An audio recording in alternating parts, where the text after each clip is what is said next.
Hindol Sengupta. Joining me today from the United States is a special man. David Cohen is an attorney and consultant. Into 2022, he served on the U.S. Institute of Peace's high-level senior study group on China's influence in the Pacific.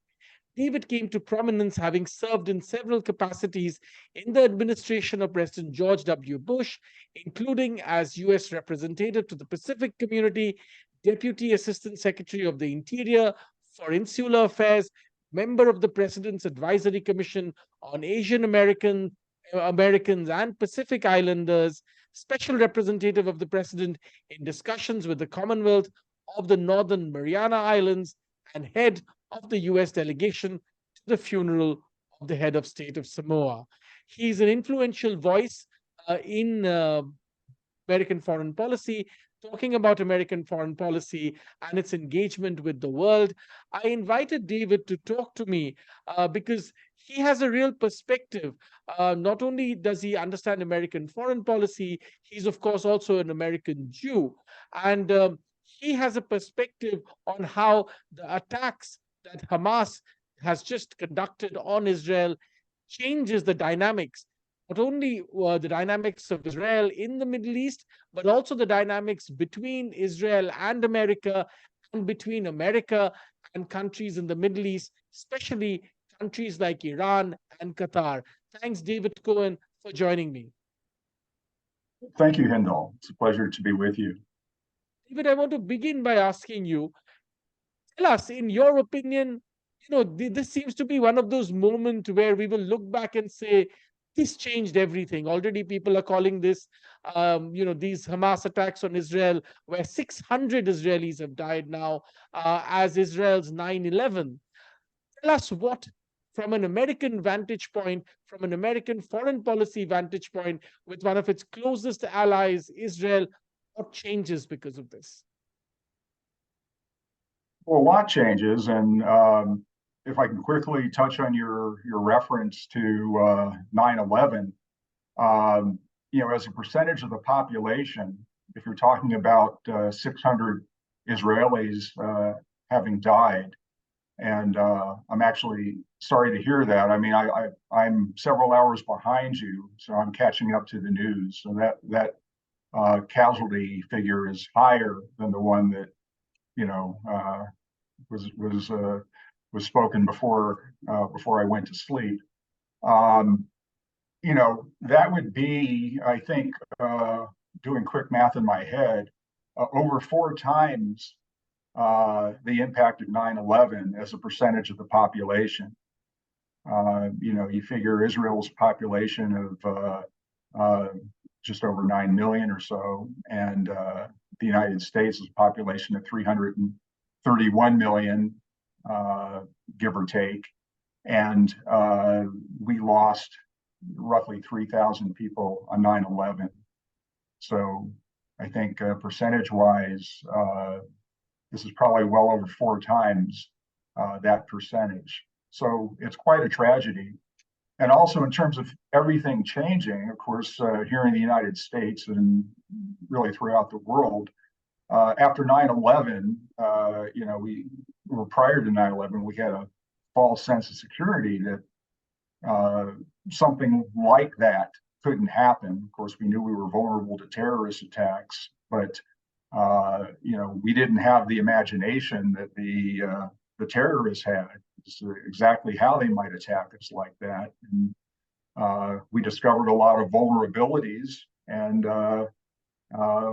yes, everything changed. The way we fly, the way we travel, the way we enter buildings, that all changed. And clearly, that is going to happen. A similar reevaluation of vulnerabilities and just how they have to conduct their lives.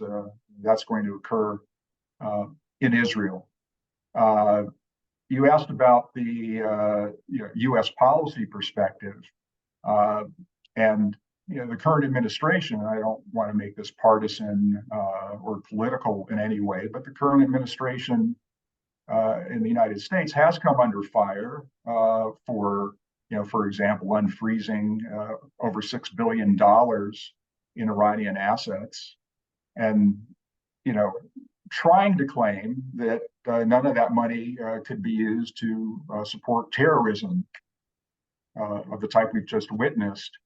But of course, everyone knows money is fungible, and even the leader of Iran, Khamenei, said we can use the money for whatever we want, and we know what they want to use it for, and it's to expand their influence in the Middle East. And of course, in this case, they very much wanted to disrupt any momentum towards Saudi-Israeli normalization. And as has happened so many times in the Middle East, the extremists exercised their veto, the extremist veto. And now we'll see what happens, but progress on that front, continued normalization with the Arab countries is likely going to be at least temporarily derailed. Us a little bit about, the Abraham Accords were spoken of as this finally a ray of hope in a sense in the Middle East. There were real efforts to bridge many of the gaps between Israel and the UAE, Israel and Saudi Arabia, and so on and so forth. What happens to that peace process now, David? All of that seems to have vanished overnight. Yeah, we actually don't know what's going to happen, but the intent of these attacks is clear. It is to derail that progress. And it may very well succeed in derailing that progress, but to what extent we'll see. The official statements from Saudi Arabia, at least initially on these attacks, were not something that Israel would want to hear, and not something that the United States would want to hear. But we don't know what conversations are going on behind closed doors. I'm certainly not privy to that now. I'm not in the administration. So, as far as I'm concerned, we really don't know what the effect is going to be. But, when Mohammed bin Salman gave his very, hopeful and optimistic interview on U.S. television a couple of weeks ago, where he said peace between Israel and Saudi Arabia is getting closer every day, and Benjamin Netanyahu, sort of reciprocated that sentiment. One thing that Mohammed bin Salman, the crown prince, said was that there has to be, some positive development and the Israeli-Palestinian situation, without specifying. But clearly, it is going to be difficult, I think, for Saudi Arabia to simply ignore what has happened and continue according to plan. But we'll see. The Middle East never ceases to surprise people, and we'll just have to wait to see what happens. The other thing that we must consider, of course, is what's really going to happen to the global economy. There was already a war in Ukraine. Now the Middle East is going up in flames. Today in Egypt, a policeman seemed to have shot two, Israeli visitors who did no harm to anybody. If this conflict spreads to the entire MENA region, it could have a really devastating impact on global growth. And many parts of the world are still not really out of the woods after COVID. How do you see that pan out? Well, I think that is a very sobering possibility. And you're right. I mean, the war in Ukraine has created a lot of economic disruption. Unfortunately, not all of it focused on Russia, where it belongs, but something that's been felt, across the world. And violence and instability certainly doesn't help. I mean, it helps a few actors, and some oil exporting nations might see if the price of oil goes up, that might benefit them. and their ability to fund further conflict. But certainly it is not a positive prospect for decent citizens of the world. I want to talk to you a little bit on a strategic issue, David. There has been speculation and concern even before this attack from Hamas on Israel that increasingly protection of the Suez Canal, through which a large part of global trade passes, was becoming difficult, to use a perhaps the least controversial word. Egypt was unstable, Sudan is unstable, Yemen is unstable, piracy is rising. The Americans perhaps don't want to take as much responsibility in guarding those waters as they used to. Who will guard this route, this critical trade route, was becoming a question mark. Do you see that really go up to a whole new level of crisis now that this war has broken out?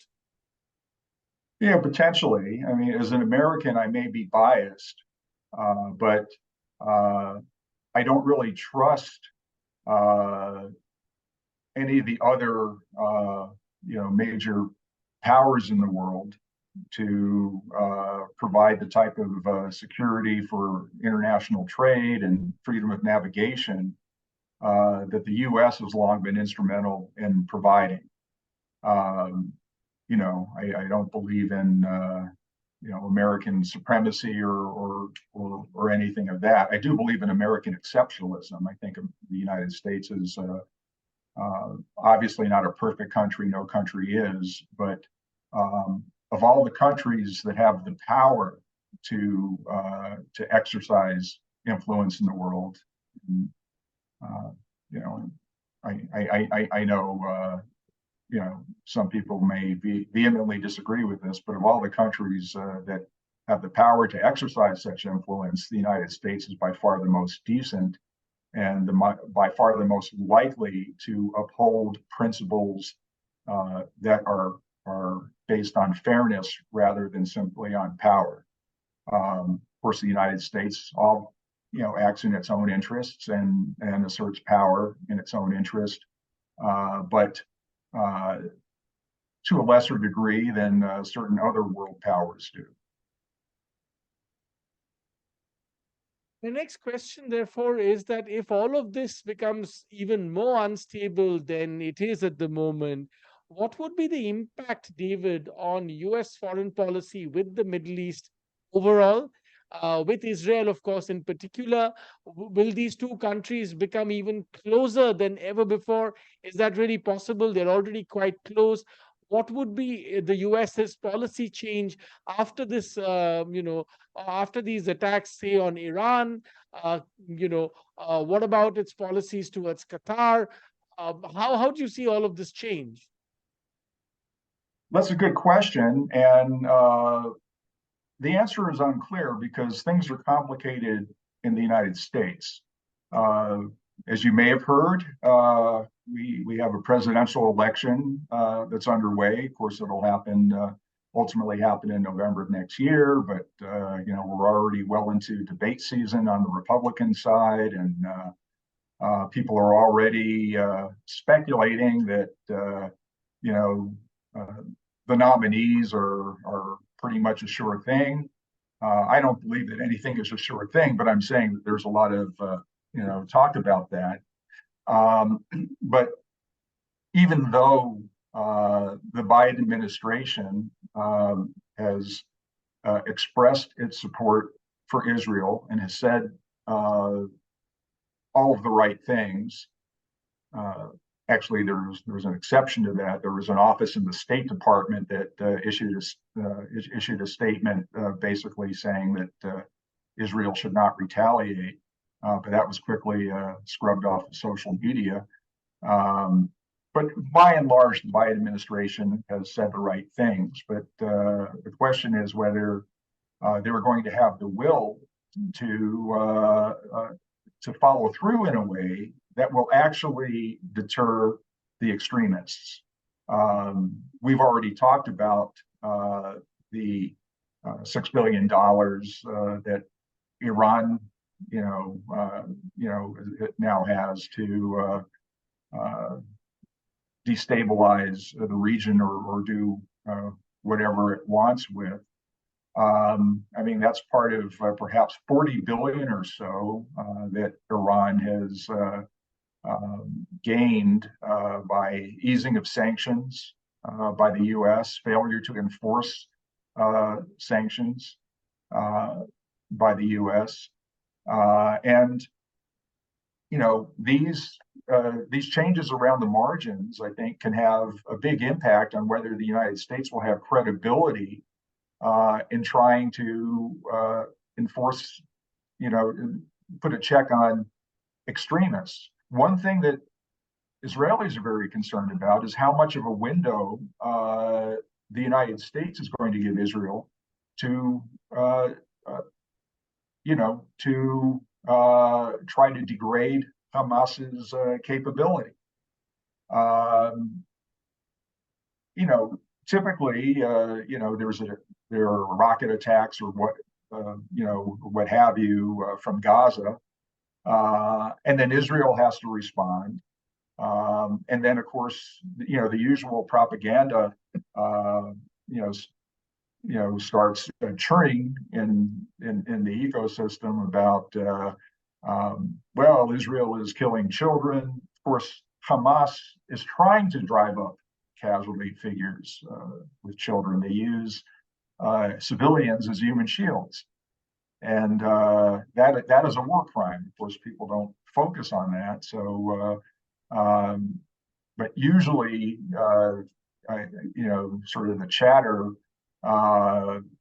ends up motivating the United States to eventually try to put pressure on Israel to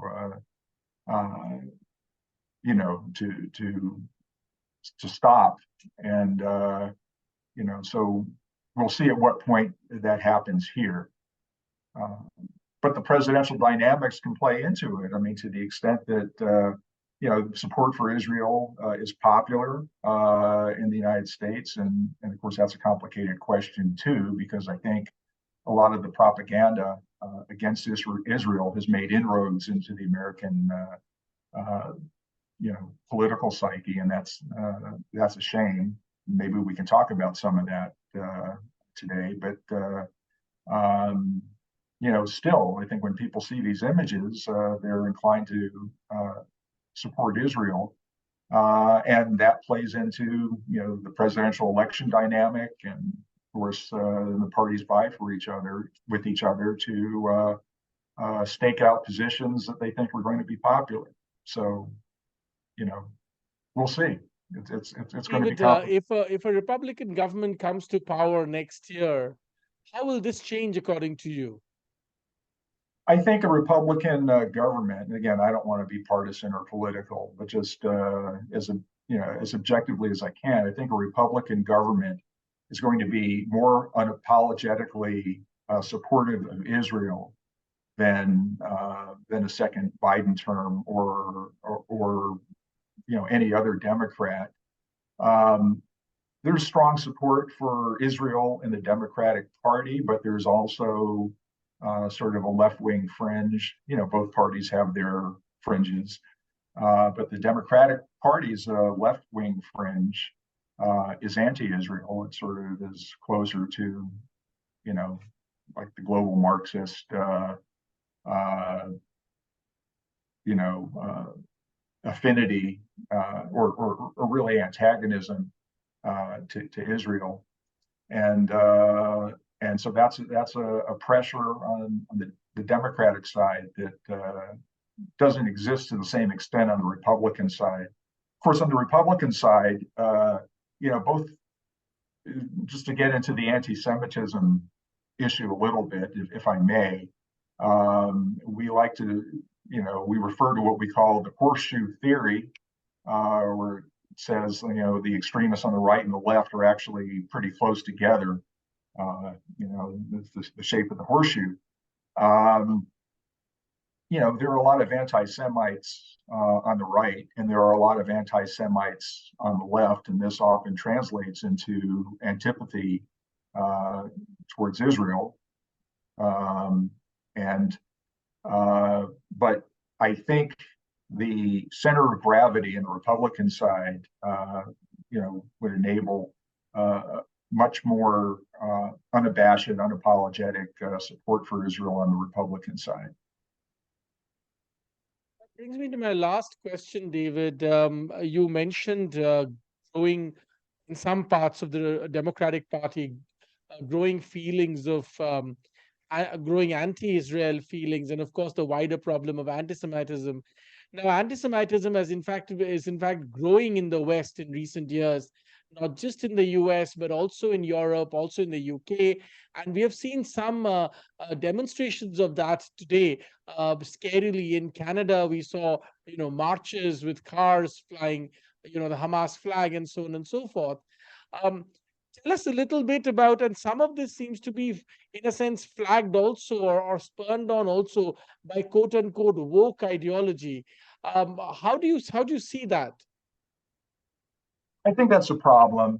Um, you know, Woke ideology, I think, and again, don't want to get political or partisan because I'm nostalgic for the days in my country, in the United States, where you know basically centrist people from both sides, and I consider myself largely a centrist, could work together. And there are a lot of things that are pushing us to the extremes. But um, there's a lot of things about the Palestinian narrative um, that are certainly based on fiction but not fact, but it can be expressed in a way that is uh, very appealing to those who subscribe to the woke ideology, but don't necessarily know the history of the region. Um, and there's a lot to unpack there, but you know, uh, I don't know And if one we. last, sorry, I'm please sorry. go on. Please go No. on. Well, I don't know. I don't know if we have the time to get into some of that, but um, you know, it is. I mean, there is a lot of history there, See, that really and should be studied clearly, is I think what you're saying. Finally, David, as an American Jew who's been part of government infrastructure, government policy making, seen work from within and outside government, what do you think American Jews are thinking, feeling today about what they're seeing on their mobile phones and television screens? there's a great sense of uh, despair, unease.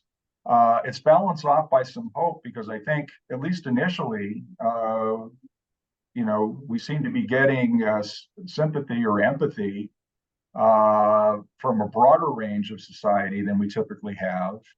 Um, I think people understanding the sheer brutality of what's going on, small children being kidnapped and dragged into Gaza, grandmothers, great grandmothers being kidnapped and dragged into Gaza, teenagers, women being raped. Uh, you know, the hardcore activists, you know, are not going to be moved by that, but most decent people will be. So I think they understand what's going on, and so at least initially, you know, we're going to see some uptick in sympathy for what Israel has to deal with. And my concern is that, of course, when that flips, and then when human shields, are inevitably used in Gaza, that there's going to be a concerted effort to flip that script, and so we'll just see. We'll just see how that goes. Cohen, we'll leave it at that. Thanks very much for your time. It's a difficult time for Jews around the world, and one hopes, prays that things return to normal sooner than people assume, at least today, and peacemaking process begins again. I thank you for your time. Thanks, David, for joining me from the United States. Thanks so much, Hindol.